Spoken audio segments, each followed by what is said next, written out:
So then the word kahuna, how does that word relate to kahuna and lono? Oh, okay. Kahuna is a word that really means an expert or master in some field. And implied in that, in the Hawaiian way of using it, it implies a knowledge of the spiritual side of things as well. Okay? There was never anything done without both worlds involved. They didn't have the sense of separation that Westerners have with spiritual and material. Okay? So there were always both of these included. Okay? That was the assumption. But it meant a master or an expert in some particular field. So there was even the field of Kahuna He'enalu, which would be the master surfer. And surfing was fun as well as developed tremendous coordination and strength. And involved the mind and the body and the spirit.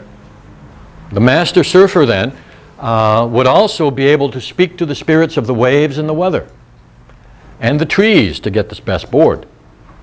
Right? There was a living community that involved the spiritual world. And the master was one who really knew how to work with that. So with all the kahunas, it was a very practical thing. Even what we call the priesthood, these were the people who specialized in rituals, and especially for the larger community, and specialized in all the important ceremonies and the relationships in a certain way with the spiritual world. The shamans had kind of a casual relationship with it, and the priesthood had a very formal relationship with it. And both of these were part of the society. Okay? So kahuna could be something very, apparently what we would consider mundane, but to Hawaiians was spiritual anyway.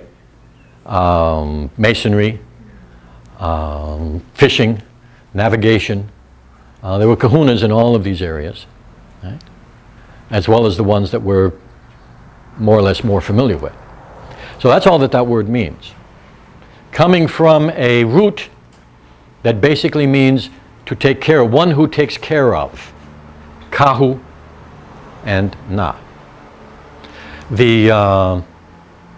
I could also cut it up, split it up in a different way. Kahuna, which means basically the esoteric knowledge, okay, the hidden knowledge. Today, kahuna isn't used as much. It has some bad connotations among some people because of many abuses that occurred when that old religion was overthrown. The formal religion was overthrown. And many of the priests of that time had no source to sustain them or their families. Some of them went back to farming. Of course, some always did farming on the side anyway. But some turned to sorcery. And I said this happened in 1819. The first missionaries arrived in 1820. And those Boston missionaries were on the lookout for sorcery under any disguise. So because they were trying to convert the Hawaiians into a whole different way of thinking and acting, they usually did that by declaring everything that was old as bad and part of the old sorcery.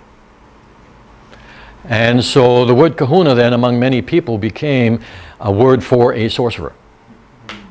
Okay? And that still persists to a great deal today.